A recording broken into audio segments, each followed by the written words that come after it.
To bring life into the world is a precious thing. Unfortunately for 30-year-old Bero Botha, she can barely bring herself to lift this newborn to her breast. The rock of her arms is nearly grinding to a halt. Her thoughts are far away, and she isn't feeling well. Little baby Safote was born here at the Bandi Camp in Tana River County after floods forced her family from their home 3 weeks ago. At the height of the floods, 70% of the entire county was submerged. And whereas this is one of the worst hit counties, it isn't the only part of the country that is suffering. But I'm curious about how the residents of the Tana Delta are coping 3 weeks on as the world moves on to the latest news. That of Patel Dam in Solai, Nakuru County, which burst, killing 44 people and leaving a similar number unaccounted for. Today I'm meeting Hassan Musa, the Coast Regional Coordinator for the Kenya Red Cross. He's heading west to inspect over 100 camps that he's managing in the Delta.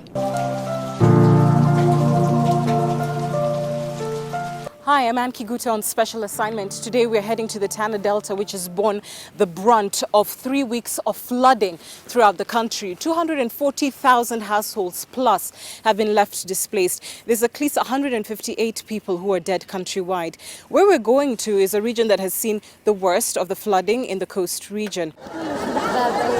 By the time you watch this on your screen, the Red Cross says 279,269 people will have been affected. 84 have already been injured. This is what the county looks like now. Water levels have begun to go down. The flood has actually subsided a bit. It's not like the other day. But soon the magnitude of what happened here would become real when thatched roofs would peek out of the water, and then it hits you that this was someone's home. This is where their whole life was built, and just like that, it's gone.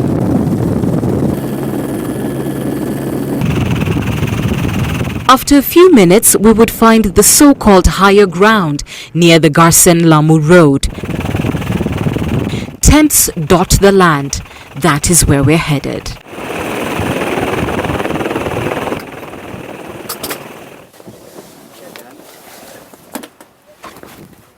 Wow.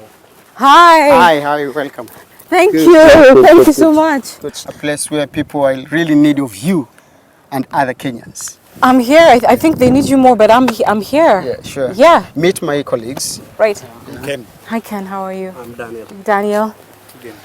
Right. Caleb. Nice to meet you. Yeah, sure. You guys were the first ones on the ground when news hit of, Tana bursting its banks. What was that like? It was a nightmare. We didn't expect that bang, but it happened. So what we did as Kenya Red Cross, we actually got a distress call from different people that they need to be evacuated because the water was too much for them. What were they saying? They were crying. They were asking for help. And they didn't know where to start. So they tried to call everyone. Even the county government called, and then we also called them, and then we partnered with them. They had boats. They had 2 boats, and fortunately, where we were able now to rush and evacuated these people. Some of them evacuated even in the evening, actually. When was the first rescue team sent out? This was like 13 days ago. 13 days ago. And what we did was we evacuated them and then put them in the higher ground to establish camps. There are over 108 camps in this county. But what again happened is that together with the county government, we were lucky to be able to evacuate all of them. It's only 1 boat that capsized and 2 people died. Unfortunately, one was an 8-month child, but other 7 survived. So that's the sad news about evacuation sometimes. And this was a little bit in the evening, so it was a bit tricky. We had to do a lot of tracing in the whole night. What is the speed or force, if you like, at the water at that point? It was, I've never experienced that before. I've responded to floods in many years in Red Cross, but this was too much. And I think it was because of the spillover from the dam, all the way from the higher ground, from the upstreams to the lower streams. So that was too much, I think, for this. And then It was coming with more velocity. yes, more velocity, yes. And that's why people were like, even because these people are used to floods, but this time around they panicked. Yeah.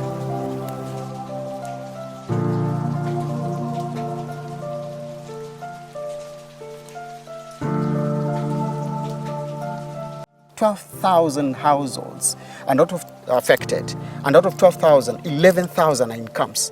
So you can imagine. That is tremendous. Yes, yes. We head out to two villages, Peponi and Dumi, both with about 65 households each.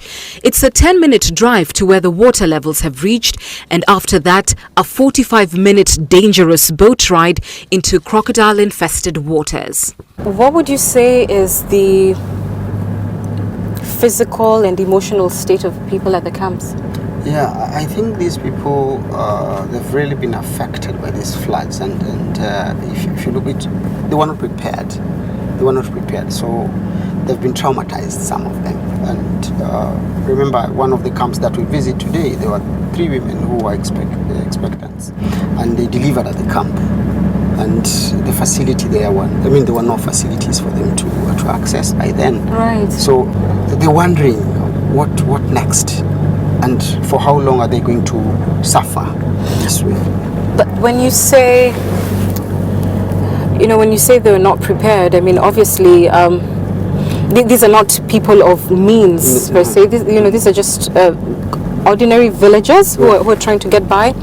But you will hear from the meteorological department, you'll hear from even Kenyan saying that they gave warnings. They said that, we're going to release water. The Met Department said expect higher than usual rainfall. Why is it that people were still caught off guard?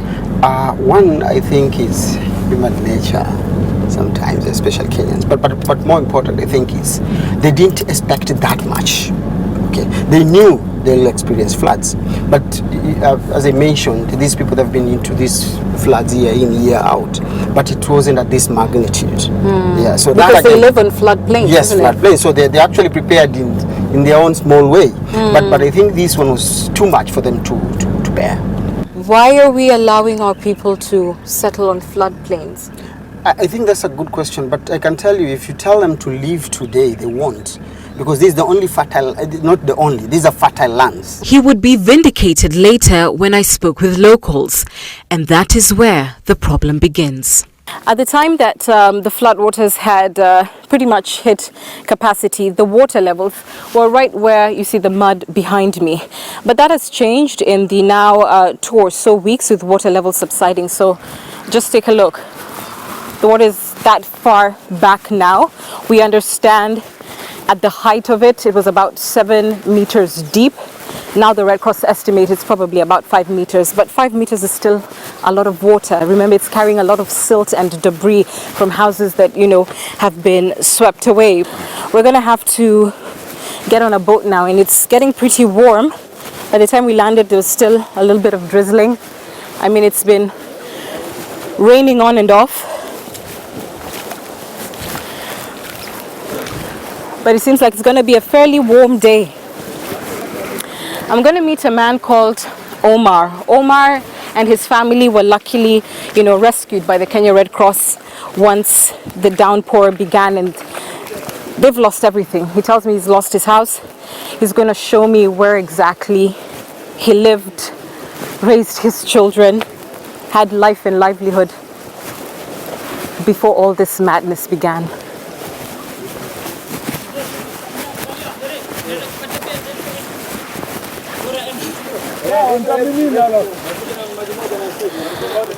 Hapa nitafikaje?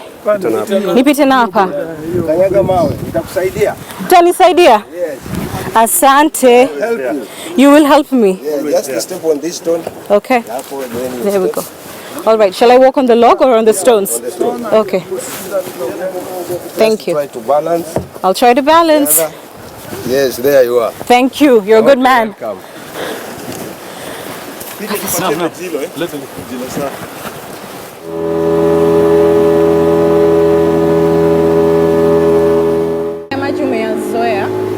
tunazoea, tumezaliwa humu. Ulikuwa unaogelea huku? Tunaogelea hii. Hatuna shida. Hapana. Hii. Hata nikianguka kama naweza katoka. Hapana, usiruke. Usiruke jameni Omar. Mtafanya nini ukiingia maji? Basi hii tunazoea hii. Meet Omar Salwa. You wouldn't believe he has lost everything except for a few moments when his eyes drift away. But for today, he can still manage to smile and even joke. Nikianguka hapa naweza katoka pale. Omar, tusiongee hivyo. Tusiongee hivyo. And here she is, the mighty and ferocious Tana River. The 1,000-kilometer-long Tana is the longest river in Kenya. She meanders east and southeast into various rivers and reservoirs. Because it runs through a desert, it irrigates the surrounding land, which is extremely fertile and good for all kinds of fruit. Her annual flow is about 5,000 million cubic meters on average, but it varies across the years and includes 2 flood seasons each year. On any other day, I would be enjoying this ride. But today, all I can think about is a family that nearly didn't make it out.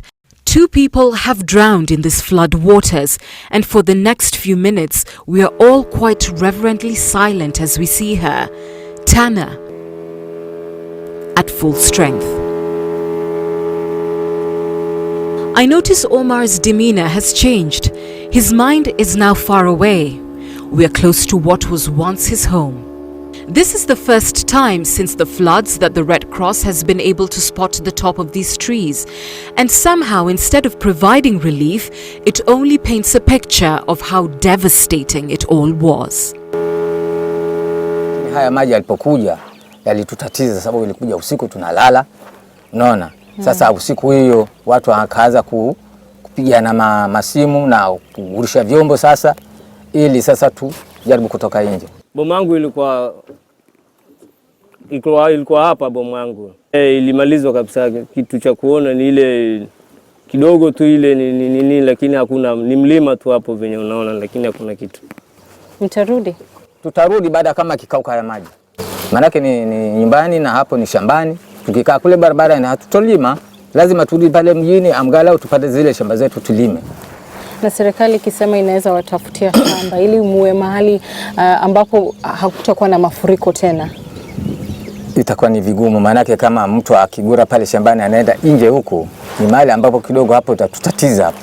And that is the problem. People will not move. This is some of the most fertile soil and water that is readily available. To move means to risk leaving the certainty of good harvest and a lifeline for the poor farmers here. But the farmland Omar is talking about is actually the riverbanks, which are by law protected as riparian zones. In short, Omar and his family should be nowhere near this river. Wow.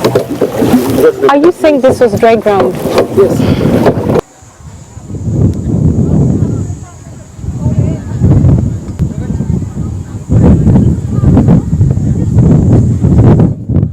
This is Bandi Camp. It's one of the biggest camps in Tana River. 108 camps are in this part of the country. You've got over 108 households here who are being catered to by the Kenya Red Cross. Food supplies were brought in by national government and non-food items by Kenya Red Cross. This is one of the more successful camps because they've managed to set up a water treatment plant that is able to provide that very basic necessity to the families that are living here. We're going to meet some of them. Children have been born in this camp. We understand at least 3 newborns are here, and you can imagine that this is their welcome into the world. Bero Botha is a resident of Bandi in the Tana Delta.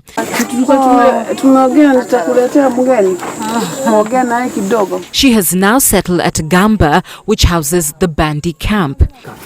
She doesn't really want to talk, and one can understand why. Mtoto wako anaitwa? Jina yake? Jina Safote. Ni mrembo.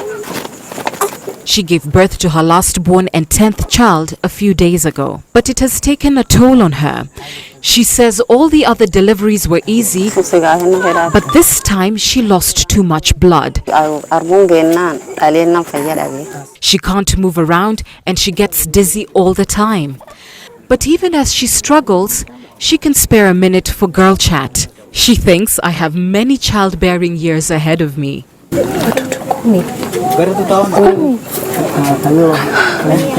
Mzaa 10. Uko na nguvu mingi. Mzaa 3. Mimi 3. Msichana tu. Mimi ni kisere. The truth is that she is younger than I am, but she has 10 children and has survived countless floods and disasters. This is just another one.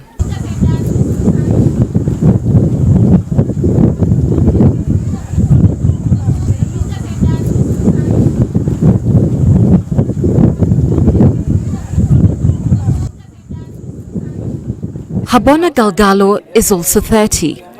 Officials here say she attended the prenatal clinics and is recording better health than Bero. Her little bundle Yusra has just received her BCG vaccination. We must be quick and quiet. Ako tayari kulala. Uko na maziwa ya kutosha? Maziwa ya matiti. Maji ulibeba nini? Maji, vyombo, kuku, kisha na mbuzi yote Ikaenda na maji? Kila kitu.